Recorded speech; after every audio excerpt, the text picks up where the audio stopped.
কিন্তু এরপর বিশ্বনবী দৈনিক 70 বার কিংবা 100 বার মতো তাওবা ইস্তেগফার করেন।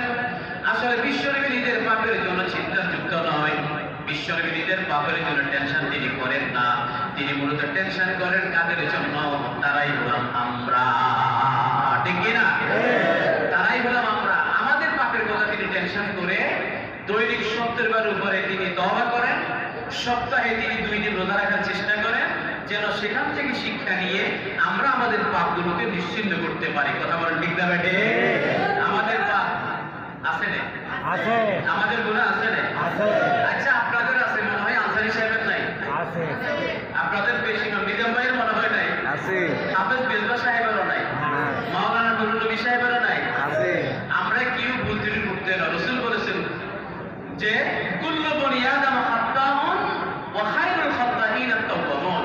সব বনি আদম ভুলের ভিতরে আছে, পাপের ভিতরে আছে, অন্যায়ের ভিতরে আছে। উত্তম বান্দা হলো সে যার ভুল হবে, পাপ হবে, অন্যায় করবে, সাথে সাথে তাওবা ইস্তিগফার করে আল্লাহর দিকে ফিরে যাবে। সুবহানাল্লাহ বলেন। সুবহানাল্লাহ। আজকে এখানে আমরা যারা আছে আমাদের ভুল ত্রুটি আছে, আছে কি না? আছে। রাসূল যদি 70 বার তাওবা করতে পারেন, আমাদের থাকা অবস্থায় কত লক্ষ লক্ষ বার আল্লাহর দরবারে তাওবা করা দরকার। ঠিক না বেটি?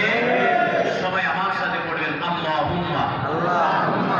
একজনও বাকি থাকবেন না, সবাই পড়েন আল্লাহুম্মা। আল্লাহুম্মা।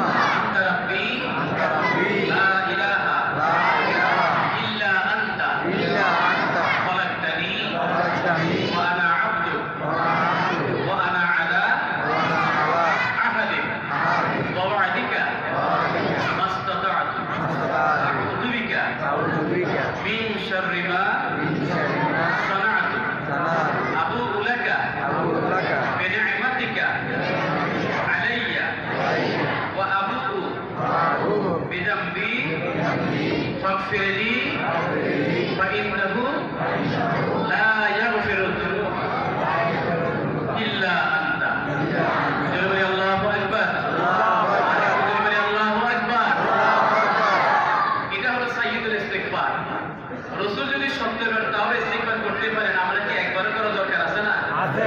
তবে সেই তাওবা করার সময় দুইটা। রাসূল বলেছেন ইন্নাল্লাহা ইয়াকবালু তাওবাতাল আবদ হাত্তা তাতলু'আ আশ-শামসু মিন মাগরিবিহা। সূর্য পশ্চিম দিকে উদিত হওয়ার আগ মুহূর্ত পর্যন্ত আল্লাহ তাআলা তাওবা কবুল করেন।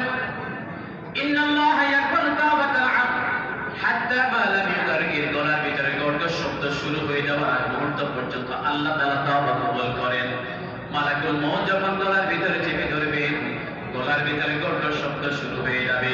সূর্য পশ্চিম দিকে উদিত হওয়ার আগ মুহূর্ত পর্যন্ত গর্গর শব্দ